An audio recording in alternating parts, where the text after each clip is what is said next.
people to close those books and turn to nature. So he wants people to turn to nature and exhorts. This is actually a kind of exhortation. Up, up, my friends, keep your books. And then the pronouncement, the books. It is a dull and endless strife. And Aldous Huxley adopted the Barren Leaves from Wordsworth's poem Table-Stained. And Matthew Arnold and other critics used to refer to this poem speaking about the disinterest of Wordsworth towards books. Wordsworth actually showed disinterest in reading books.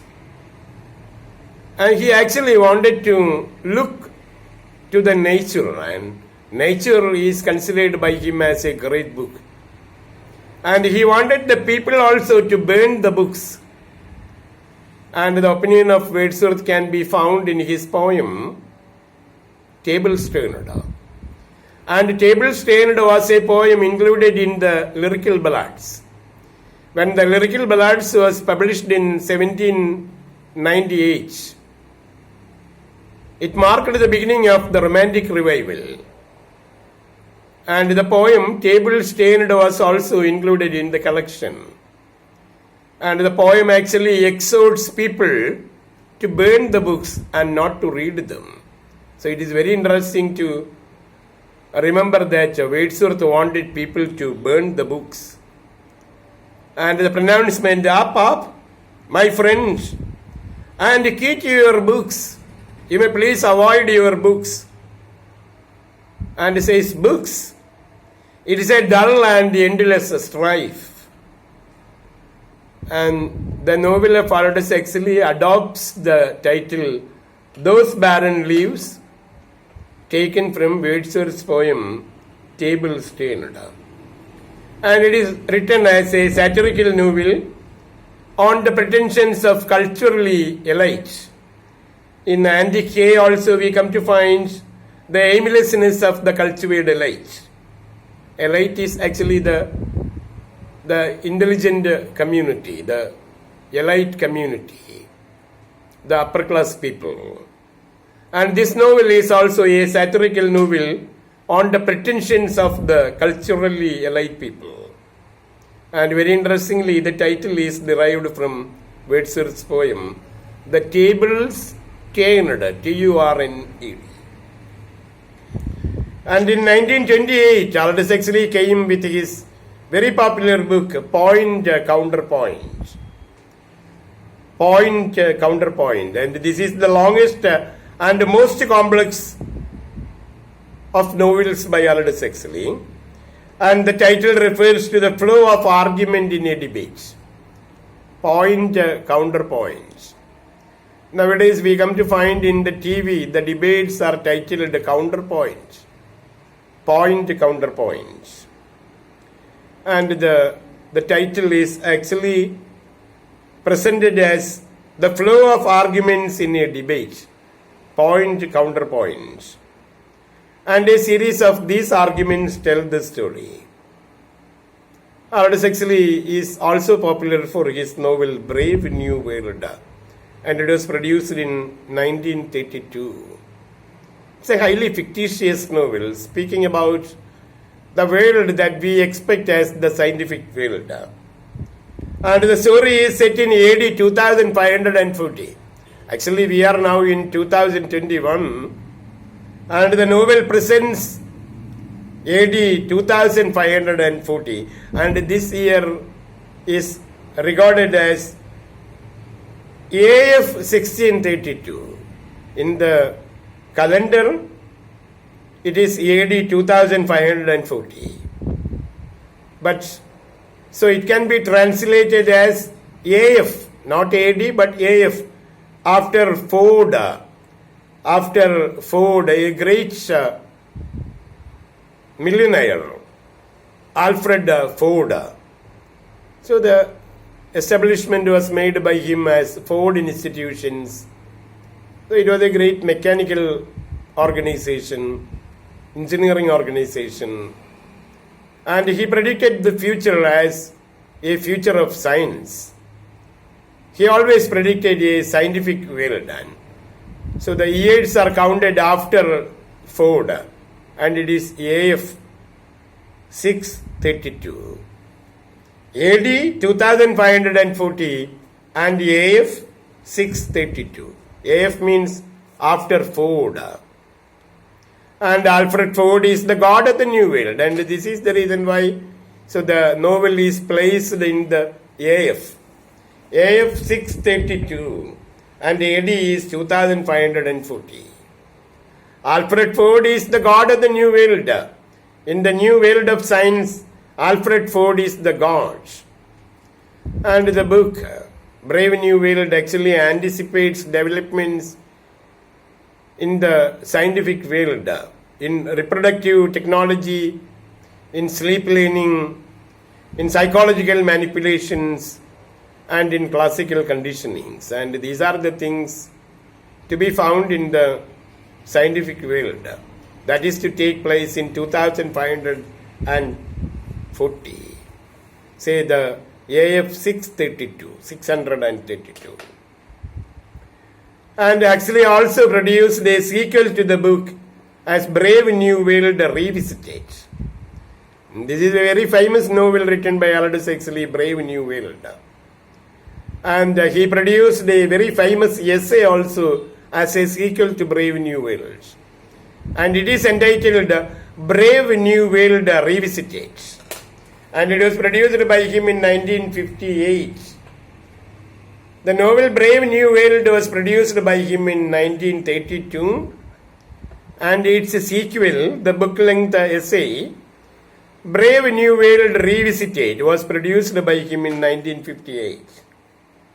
And in his last novel, The Island, also there are some references to this novel. So the novel Island is the last novel written by Aldous Huxley in 1962, and actually became dead in 1963, affected by cancer. And in his novel Island, and in the essay Brave New World Revisited, there are references to his novel Brave New World. And very interestingly, the title Brave New World is taken from Shakespeare's play The Tempest. So in the play Tempest, we find a young girl named Miranda, the daughter of the magician Prospero, living in an island without seeing other people. The only man he had seen was Prospero, his father, the father of Miranda, her father. And Caliban was partly a man and partly a fish. And when she found people like Alonso, Ferdinand, Gonzalo, and the others, she fell in love with Ferdinand. When she saw Ferdinand, she fell in love with Ferdinand. And only at a later stage, say towards the end of the play, the other characters also reach to the cave of Prospero. And when Miranda finds the people, so she becomes overjoyed. And she says that it is the brave new world.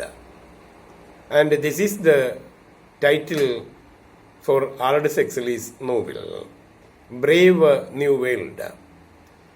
And this is a very popular novel written by Aldous Huxley. And the writing and publication took place in 1932. And the novel speaks about a distant future. It is AD 2540.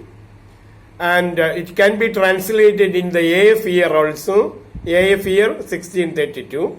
And Alfred Ford, I told you, was the god of the new world, a great inventor and engineer. And he wanted the world to be changed into a scientific world. And in the book there is anticipation of a scientific future with a different reproductive technology. And the reproductive technology is that the men are hatched So the men are not born out of their mothers, and they are hatched. And the people are hatched in nurseries. And there is also sleep learning, there are psychological manipulations and classical conditionings to be found in this novel. So an anticipation of a scientific world. And the title I told you, taken from Shakespeare's play Tempest, and it is from the dialogue delivered by Miranda there. And the context of the novel is very interesting. A great war destroyed civilization, and stability has become ensured through Alfred Ford. And it is Alfred Ford who established the stability for this war-torn world. The world destroyed by a war, and civilization is broken. And Alfred Ford has become the god of the new world of dictatorship. And in such a world, there will be a five-tiered caste system. There is a five-tiered caste system. The caste system is in 5 tiers, in 5 levels. Alphas and betas, they are the scientists and the politicians.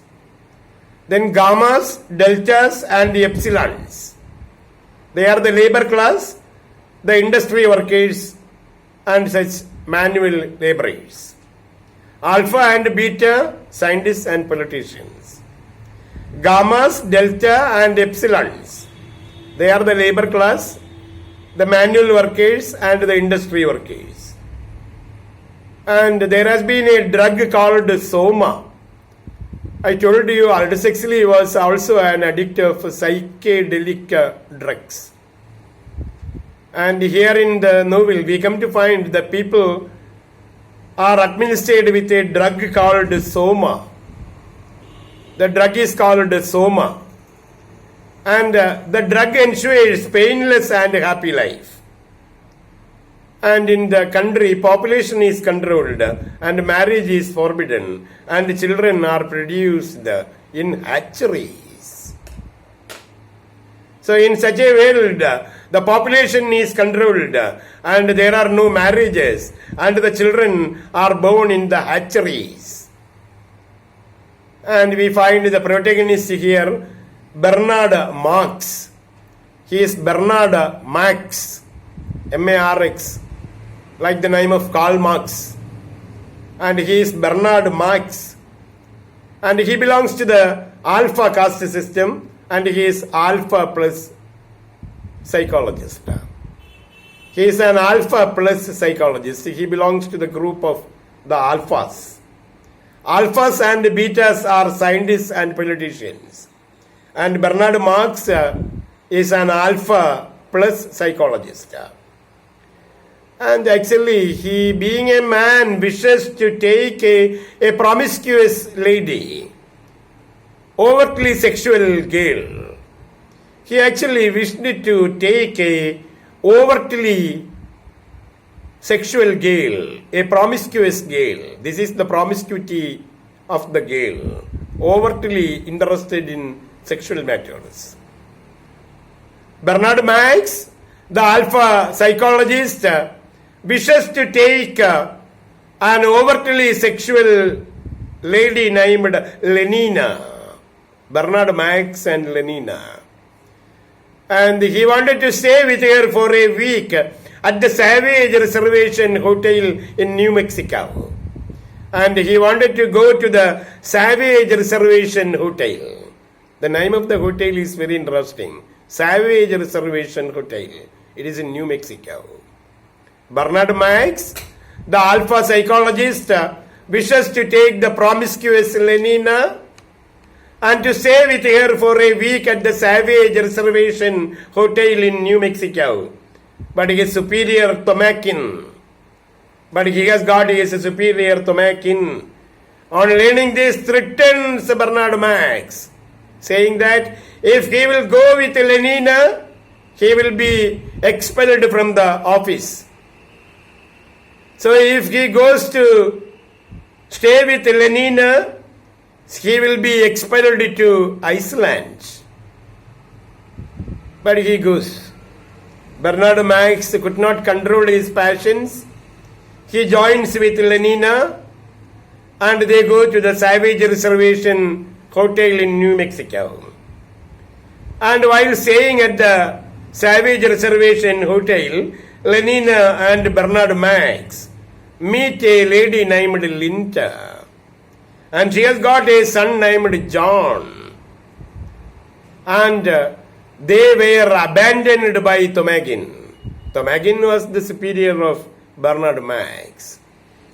And he threatened Bernard Max that if he would go with Lenina, he would be expelled from the office and sent to Iceland.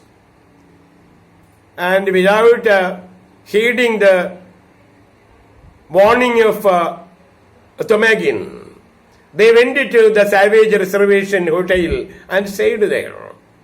And while staying there, they met a lady named Linda. And she had a son also named John. And from them, Bernard Max and Lenina learned that Linda is the wife of Tomagin and John is the son of Tomagin. And very interestingly, the protagonist of the novel is John. The hero of the novel is John. Even though the narrator is Bernard Max, the hero is John, the son of Linda. And he is a very special kind of boy. He doesn't know anything except the plays of Shakespeare. So he knows only the plays of Shakespeare. And he is able to repeat the lines in Shakespeare's plays. And he is so not familiar with the other things. And he is an expert in the plays of Shakespeare, John. And John becomes the protagonist of the novel, but he is introduced only in the middle part of the novel. Bernard Max, the alpha psychologist, joins with the promiscuous Lenina and stay in a hotel called Savage Reservation in New Mexico.